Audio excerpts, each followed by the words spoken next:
Yo, what's good with you boys, man? My name is Damien, also known as QB. How's everyone going today? And I appreciate all the love and support. If you guys didn't know by now, before the season started, I released a review, the off-season look, and the next season predictions for the team coming up for this season. I did that for all 30 NBA teams, and you guys showed unbelievable love and support on that. I appreciate it so much.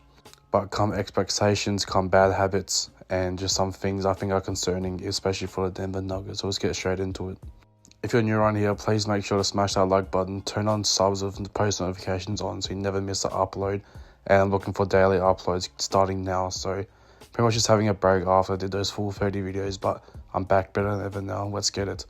The Nuggets season so far, I know it's only been a week into the season, but since it's so early, we are kind of going to overreact to it. They're going to drop the first two games of the season to Oklahoma City Thunder and the Los Angeles Clippers, and in both games, they kind of just got run over the top of. After Jokic just continues to put the team on his back, but the supporting cast just isn't the same as what it used to be. For some reason, there's just this, appealing on the court where none of the players are really confident to shoot, and that just might be my opinion. But I watched Jamal Murray airball 2 floaters today.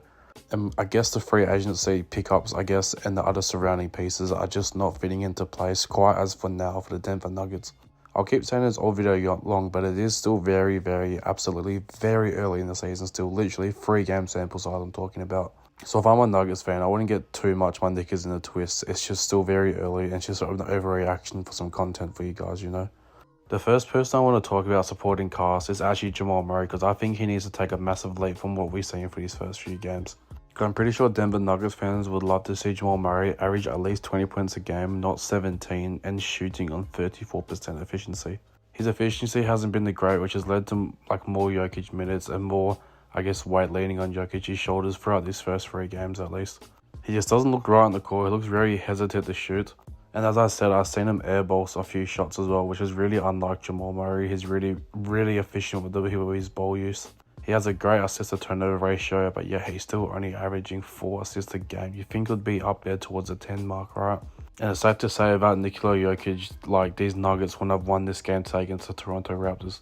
They went to overtime against the Toronto Raptors team, who didn't even have their starting point guard, and is just young as hell and just completely in rebuild phase. Jokic was going to have a cool 40 piece in this game tonight. And the next surrounding piece I want to really talk about when it comes to Denver Nuggets is Michael Porter Jr. He is having a shocker to begin the season. You think it would be all good because he's still averaging 12 points, right? See, that's when you'll be completely wrong, because he's shooting 20%, yes, 20% from the 3-point line. This is a man who shot a cool 40% from the line last year on a massive sample size. He's even got a massive sample size, for the first 3 games. He's put up 24 3-pointers so far this season, and you think the efficiency would be a little bit better than 20%. But even his last game, he went 0 from 7 from the 3-point line. That's just unacceptable, especially when you're playing with the best player in the world, the reigning MVP, and one of the best passing big men of all time. I've watched most of NBA games by now, so I've definitely watched all the Nuggets ones so far this season.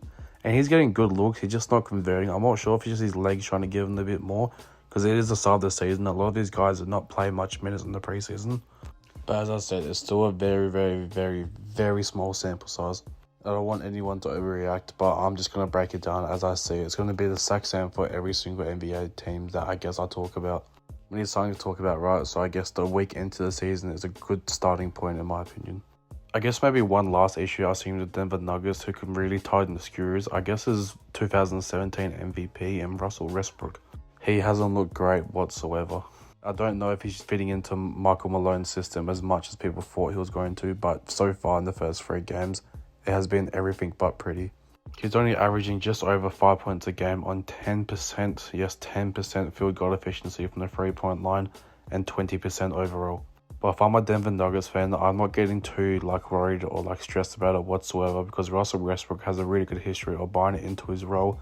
And as soon as he gets comfortable in that role, which probably take maybe a 10 or 20 game sample size, but once he is comfortable in that role, he's going to blossom and he's going to do wonders for you off your bench. So if I'm a Nuggets fan, I'm not really too worried about Russ. But if it goes longer than more than half the season, it'll be interesting to see what the Nuggets do with him in his contract. And obviously the main part is their best players aren't hitting 3-pointers. And as I just said, they're 26 in the whole NBA and 3-pointers made. Yes, that means they're 4th last in the entire association. of getting that ball in the basket from the 3-point line. As I said, just more reps, more time, and I feel like they'll definitely go up. You guys were 13th last year, so they'll definitely go up for what it is now, especially since Aaron Gordon's letting that thing fly as well.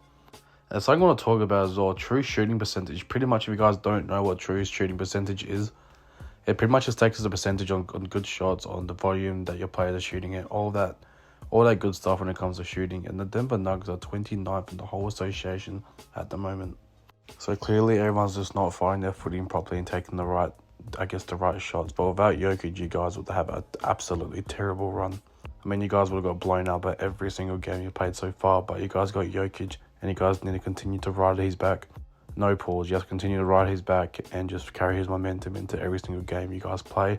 Other than that, I'm pretty sure all the surrounding pieces will find their role. This has been your boy QB, and I'll see y'all in the next one. Peace.